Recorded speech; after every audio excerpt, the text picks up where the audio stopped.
আজ বিকাল থেকেই না মনটা কেন জানি খুব কাবাব কাবাব করছে। এখন কাবাব কাবাব করার অনেক কারণ আছে। কারণ হচ্ছে গিয়ে কালকে আমার পরীক্ষার আগের দিন আমার এরকম অনেক কিছু করতে মন চায়, খেতে মন চায়, ঘুরতে মন চায়, গল্প করতে মন চায়, সবকিছুই মন চায়, শুধু পড়ালেখাটা করতে মন চায় না। যাই হোক, বরের কাছে বায়না করে বসলাম, চলো আজকে আমরা কাবাব খেতে যাবো। চলে গেলাম মিরপুরের বিখ্যাত বিহারি ক্যাম্পে কাবাব খেতে। বিহারি ক্যাম্পের বিখ্যাত কাল্লু কাবাবের নাম তো সবাই শুনেছে, অনেকে হয়তো ট্রাইও করেছে, কিন্তু এই কাবাবটা কি কেউ কখনো ট্রাই করে? কাল্লু কাবাবের ঠিক অপোজিটে এই কাবাব। আমি যখনই ওখানে যাই শুধু দেখি দুইজন লোক ওখানে কাবাব বানিয়ে যাচ্ছে। আর সত্যি বলতে আমার কাছে কোনো জিনিস ভালো লাগলে আমি সেখানেই বারবার যাই, আর আমি চেষ্টা করি সবসময় অনেস্ট রিভিউ দেওয়ার, আর আমার ভালো লাগাগুলো আপনাদের সাথে শেয়ার করতে, যেন আপনারাও একটা ভালো কিছু ট্রাই করতে পারেন। এখানে অনেক ধরনের কাবাব পাওয়া যায়, কিন্তু আমি চিকেন কাবাবটা ট্রাই করেছি, তাই আমি আপনাদের সাথে চিকেন কাবাবের রিভিউটাই শেয়ার করছি। আমরা ওখানে গিয়ে 2 প্লেট চিকেন কাবাব, সাথে আলুটা কিভাবে জানি বানিয়ে সার্ভ করে ওরা, আর কাবাবের সাথে খাওয়ার জন্য লুচি অর্ডার করেছি। আর এখানে একটা ফেমাস মামা আছে, ভাইয়া বললো যে আপু একটু মামাকে ভিডিও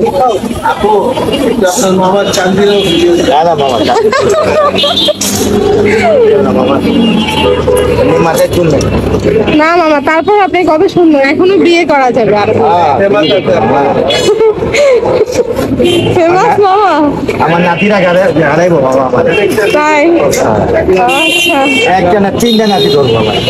আর মামা আসলে অনেক মজার একজন মানুষ। আমি যখনই ওখানে যাই মামা সবসময় অনেক টেক কেয়ার করে। মামা কি লাগবে, এটা লাগবে, ওটা লাগবে, এটা দিব, ওটা দিব। আসলে মানুষের ব্যবহারটুকুই তো সব। মানুষের ব্যবহার দ্বারা কত আপন হয়ে যায় মানুষের কাছে, আবার এই ব্যবহার দ্বারাই মানুষ মানুষের থেকে কত দূরে সরে যায়। যাই হোক, এবার আমার গরম গরম লুচি দিয়ে কাবাব খাওয়ার পালা। সত্যি বলতে আমার কাছে সবসময় অনেক বেশি ভালো লাগে। ওনারা কাবাবটা অনেকক্ষণ টাইম নিয়ে এমন ভাবে তৈরি করে যেন ভিতরটা একদম অনেক ভালোভাবে বয়েল হয়ে যায়, আর এটা অনেক বেশি ড্রাই হয়ে যায়। মুখে নেওয়ার পর অনেকটা জুসিনেস থাকে, এবং তাদের পরিমাণটাও অনেক পর্যাপ্ত থাকে যে একজন মানুষ খুব ভালোভাবে খেতে পারবে ওটা। যদিও আমি সবসময় শেষ করতে পারি না পুরো কাবাবটা, কিন্তু সত্যি বলতে আলুটা আমার কাছে খুব বেশি ভালো লাগে না, কিন্তু অনেকে ওটা পছন্দ করে। আলুটা টক দিয়ে কি দিয়ে যেন বানিয়ে দেয়, কিন্তু আমার কাছে মনে হয় যে আলুটা যদি ওরকম কাবাবের মতো পুড়িয়ে দিত তাহলে জিনিসটা আরো বেশি ভালো লাগতো। আমরা দুজনে 4টা লুচি অর্ডার করেছিলাম এবং 2 প্লেট কাবাব অর্ডার করেছিলাম, কিন্তু সত্যি বলতে লুচিও খেয়ে শেষ করতে পারিনি আর কাবাবও খেয়ে শেষ করতে পারিনি। আশেপাশে যারা আছেন বা মিরপুরে যারা থাকেন অবশ্যই একবার হলেও ট্রাই করবেন খাবারটা, আশা করি ভালোই লাগবে আপনাদের কাছে। এটা ঠিক বিহারি ক্যাম্পে কাল্লু কাবাবের ঠিক অপোজিট ছোট একটা দোকান, নাম হচ্ছে কাবাব ঘর, কিন্তু ছোট হলেও এটার আসলেই খাবারটা অনেক। আর আমি যতবারই গিয়েছি দোকানে অনেক বেশি রাশ ছিল, অনেক ভিড় ছিল।